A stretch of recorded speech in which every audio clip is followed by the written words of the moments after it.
Guys, when jocks all get together and mass murder each other, it's not because of the jocks typically, it's because of the scientist. Uh, they're the ones who come up with the idea. Because doesn't that always amaze you? Like, how did the fuck did Adolf Hitler get all those guys to. That doesn't make any sense. It doesn't make any sense that Napoleon Bonaparte, okay, was able to talk all these. You see what I'm saying? It makes absolutely no sense at all. Okay. You get right down to it. Okay. If you've got somebody like King David or myself or Jesus, right?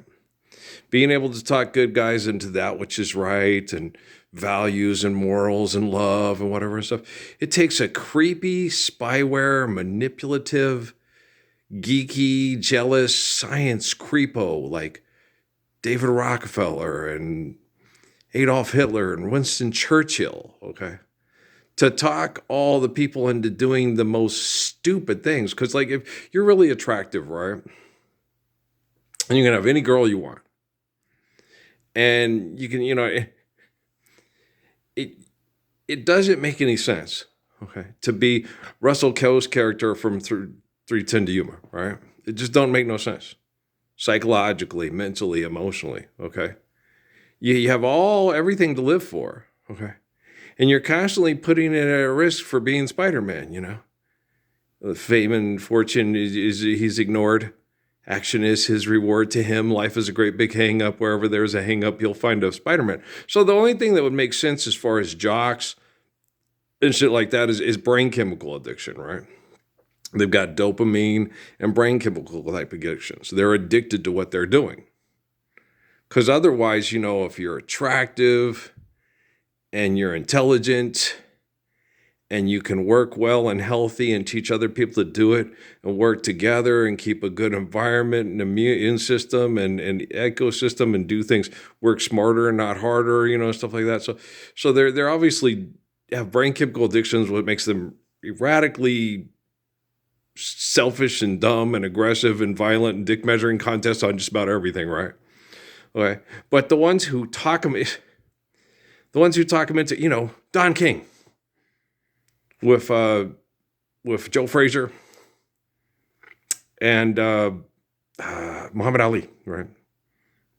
Now, Joe Frazier and Muhammad Ali should be able to be like, Sonny, listen, you send him in there, go kick his ass, get your money, break his legs, you know what I'm saying? And so it's like, what? Snipers, people that will poison you, Assassin's Creed, ninjas, the people that will poison you to death, if they can't kick your ass and then they'll just kill you that way, so take what they want, get it. If I can outsmart you and it's outsmarting me, okay, you got to sleep with one eye open. Well, you poison somebody, that's going to be poison. Like Elon Musk and his drones. It's real easy to kill people, just get drones and stuff like that. It's like, okay, sleep with one eye. Okay, but what if Despicable Me takes control of your drones and kills you with your own drones? I didn't think about that. Assassin's Creed. I'm the poison maker, right? So, hey, I'm Lee Harvey Oswald, and I'm jealous of you, and I'm sleeping in that library tower, and I'm going to blow your head off the moment I see you next to your fashion model wife in public. All day, hiding from the sun, waiting for the golden run, right? So, you got to understand that there's a lot of dysfunction. Tens of thousands of hundreds of thousands of... There's a lot of dysfunction, junction. What's your dysfunction, right? You turn on the TV, you watch the advertising, you see these people do their stuff. You're like, oh, these fuckers are just crazy and stupid, And it's like, live the Lord's Prayer, then play golf. Live the Lord's Prayer, then, you don't even have to UFC fight or box. Okay? Because that has no intrinsic value. It's not healthy. It's not exercise.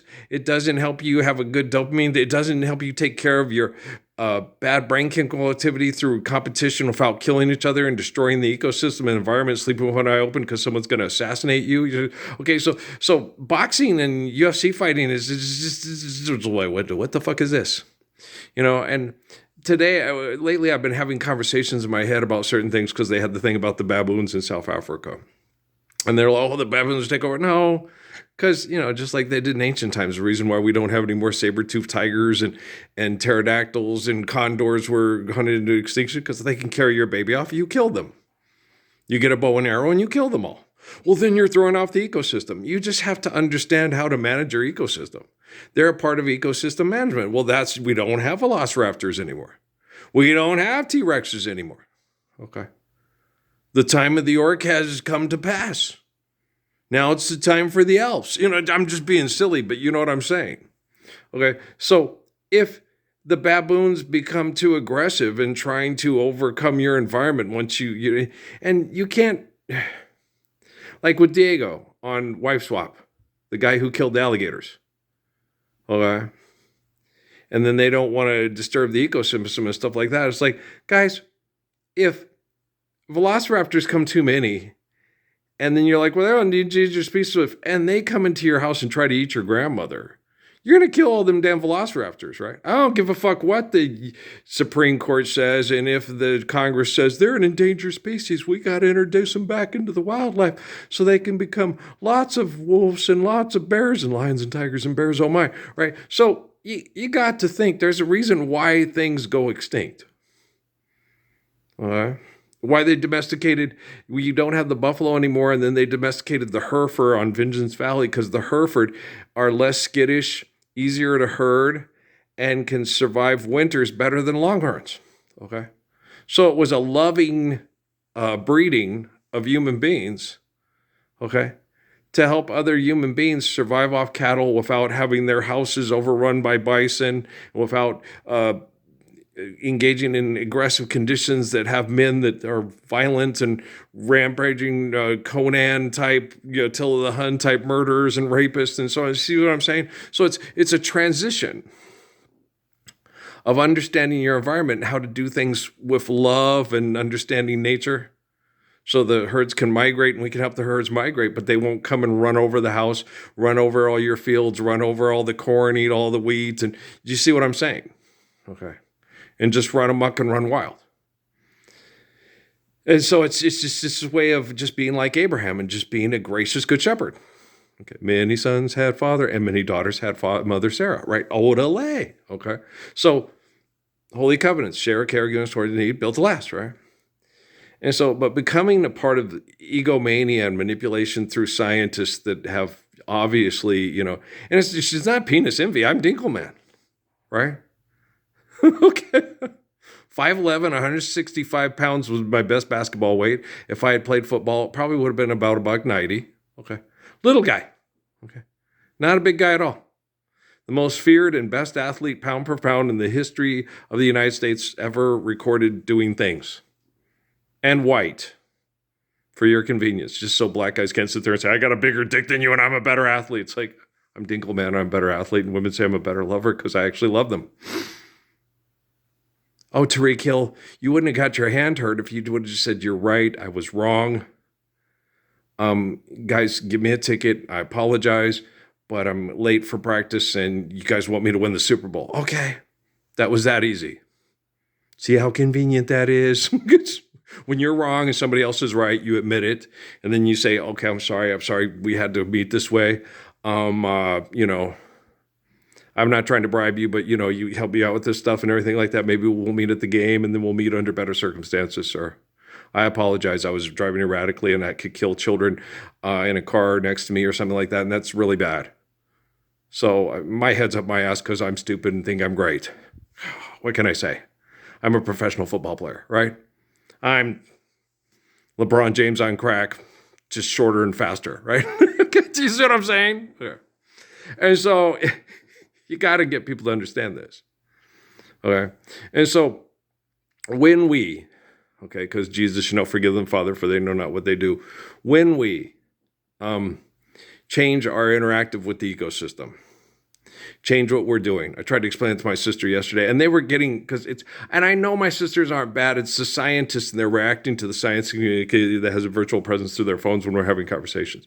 And explaining things lucidly and intelligently and compassionately and respect and regard for my brother-in-laws, for their children, okay?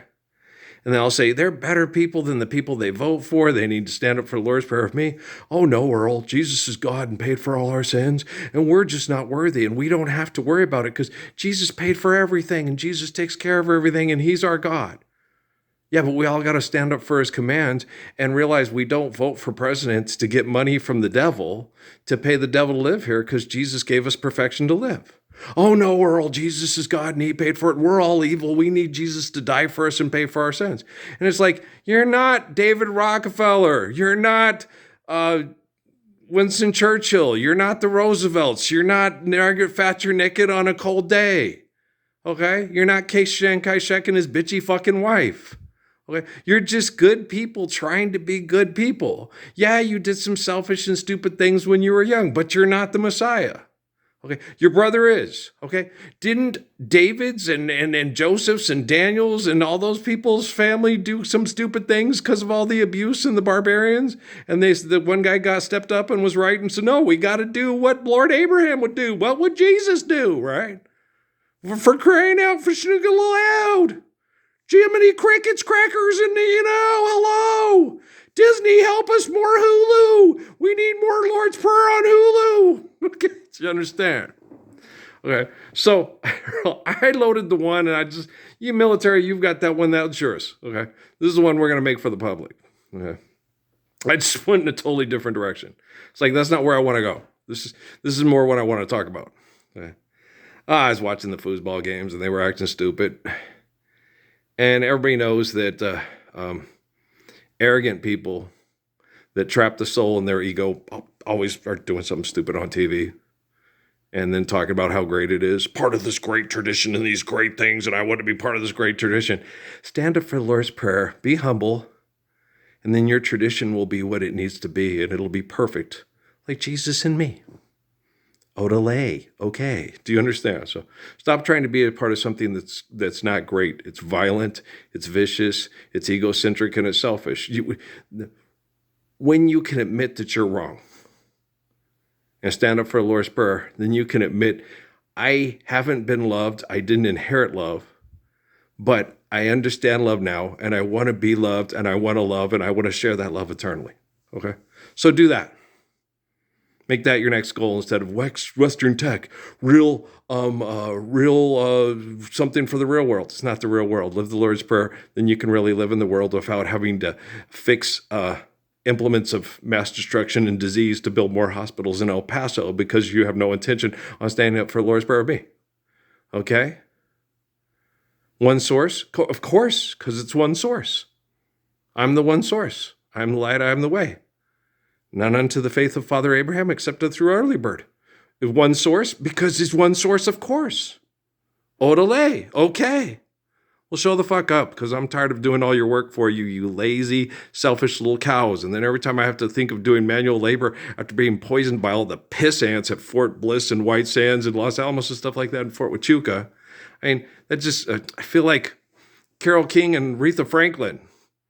I want to feel like a natural man. They're looking out on the morning sun. Used to feel so tired when I had to make it through another Lord. And I'm the Lord. Lord, I'm tired because I'm the Lord. And you guys aren't obeying the Lord. If you don't believe that, me and George Strait got oaths from property in Arizona, and money's real and gold is a standard. Oh, Jesus is a standard. You need to grow up.